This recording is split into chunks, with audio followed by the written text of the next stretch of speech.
this video was originally aired on BitView. If you want to see all of my videos for free without any ads or stupid policies, then please watch my videos there.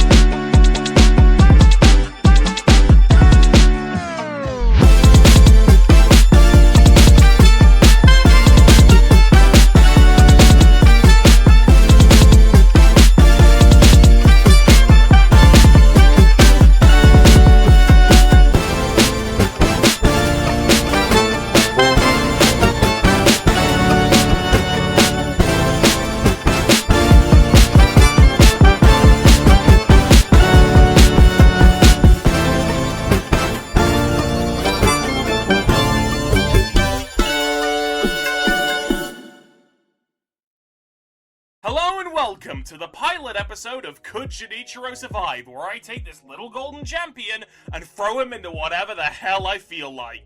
And believe me, this is no holds barred. Could be a video game, could be a movie, could be a TV show. Hell, it could even be a real life event. If I ponder whether Junichiro could survive, I'm testing it. However, I think it's pretty clear by just looking at Junichiro that it's impossible to know what he can do without being given some context. I mean, for most people, you look at them and go, okay, that's what they can do. For Junichiro, what do you want from me? So in this video, we're going to be breaking down every small character detail about Junichiro, so we can get a good idea on how powerful he is, or how weak he is. For any aspiring power scalers watching this video, think of this as your definitive guide for everything related to Junichiro. First of all, let's go over some of his physical attributes. Junichiro is really short, clocking in at only 2'11", or 88 centimeters. For comparison, this stash of tables and shelves right here is the height of me, 6'1". Just looking at the two, there's a pretty big contrast between them. Aw, I pissed him off. Now this may sound like a huge downside at first, but Junichiro actually uses it to his benefit by not only moving a lot more frantically, but also holding his head down to make sure that the only bits of him that people can realistically hit from the top, you know, if they're taller than him, are his hat, his arms, or maybe his legs sometimes. And because of a little detail we're going to get into with his hat isn't exactly the nicest option. One of Junichiro's strongest natural quirks is the fact that he doesn't run off a single organ. This may sound a little bit weird at first, but if you really think about it, that makes a big difference. For example, Junichiro doesn't have a stomach, so he doesn't need to replenish himself by eating food. He doesn't have any lungs, which means he can breathe underwater and in space forever. And most importantly, he doesn't have a brain, which means if someone did an attack which would have normally pierced through it... What are you looking at?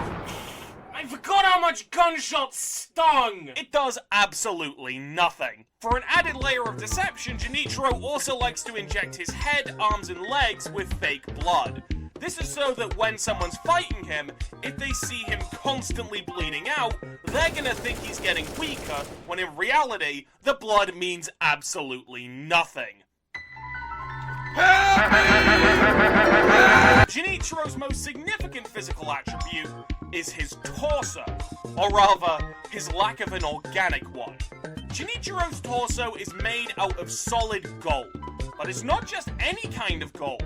It's a very special type of gold which carries a reflective property. If anyone hits him with a small-scale projectile, then it won't only bounce off, but it'll immediately auto-aim to the firer's head. How does this work scientifically? Bitch, why are you asking that now? Look at this guy! That's like asking who Rayman is! Yeah, I don't like asking myself the technical questions. He just is that way because he's fucking cool. It's also worth mentioning that his hat is made of this same material, so if he ends up holding his hat and a bullet ends up hitting it while he's throwing it, then that basically acts as a portable reflector.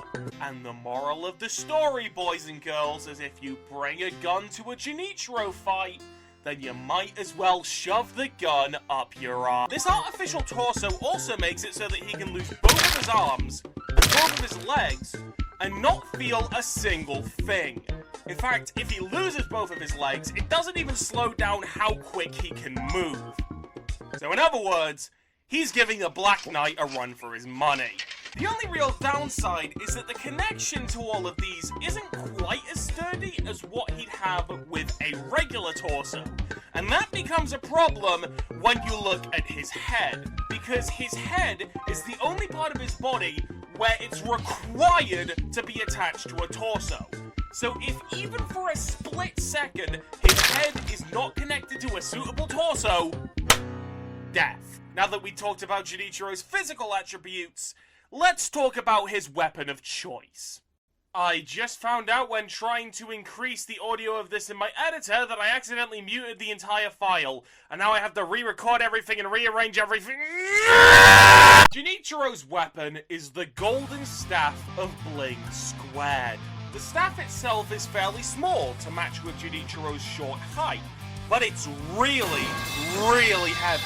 So much so that its weight is equivalent to that of a Buster Sword, meaning that only Junichiro can wield it properly, as his anatomy is really good at wielding heavy things. He can actually wield it one-handed, which is very impressive. The staff itself is mostly rounded with only one sharp bit at the very end, which is where the dollar symbol is. So that makes the staff much better as a swinging weapon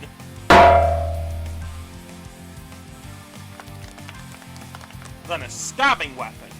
Although Junichiro can't really stab properly in the first place because of his arms.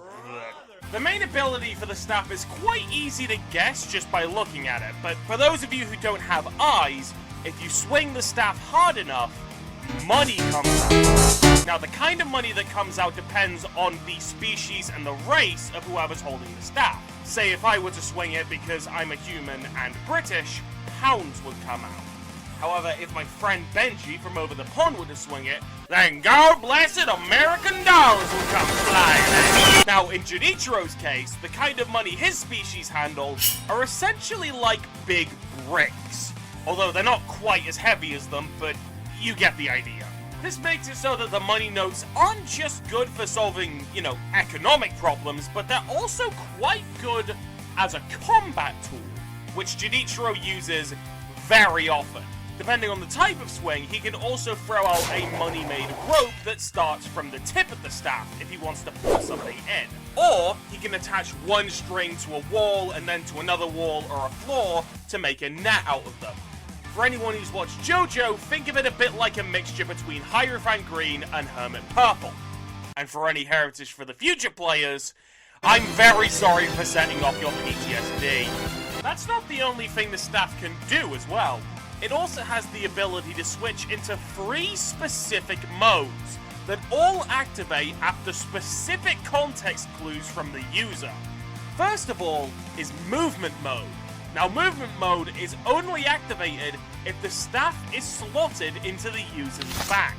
Now, for most people, this would be impossible to activate, but thanks to Junichiro's artificial back, he was able to drill a groove which the staff fits perfectly into.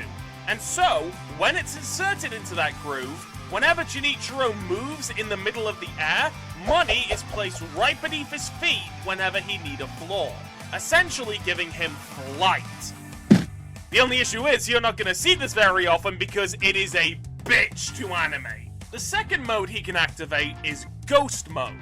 Ghost Mode only gets activated if the staff is held completely still and the user blinks. From there, a perfect replica of the user is placed exactly where they were standing, and the person who did blink can teleport anywhere within a quarter of a mile, walls be damned. Now, that clone of them collapses if either A, it gets tapped, or B, both the user and the cloner scene at the exact same time.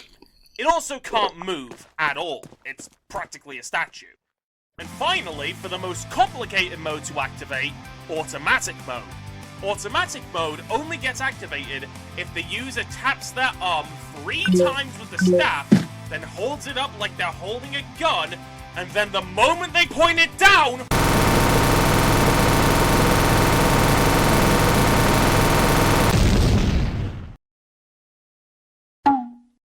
the firing lasts for about 6 seconds until the staff has to be holstered to cool down, which takes around 5 or so minutes. This also happens for ghost mode, but that only takes about 1 minute.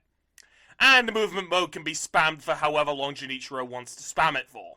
And that just about covers everything. That's all you need to know to get a good idea on where Junichiro places on all your power scaling rankings and whatnot. Now, this obviously isn't going to be what every episode of CJS is going to be like, because you're obviously going to be seeing the whole point of the show in the next episode, where I actually ask whether Junichiro could survive something, but I'm also put this here so that everyone's up to speed before I start talking about it, and also so that you can come to your own conclusions for a lot of things if you've got just as fucked up of a brain as mine. I also haven't gone into how I'm going to be ranking all of these entries yet, but again, I'll explain that in episode 1. So yeah, that just about does it. And I don't have any ideas for how I'm going to finish this video, so I would have done the classic dropping a beer bottle, but best I can do is a plastic one.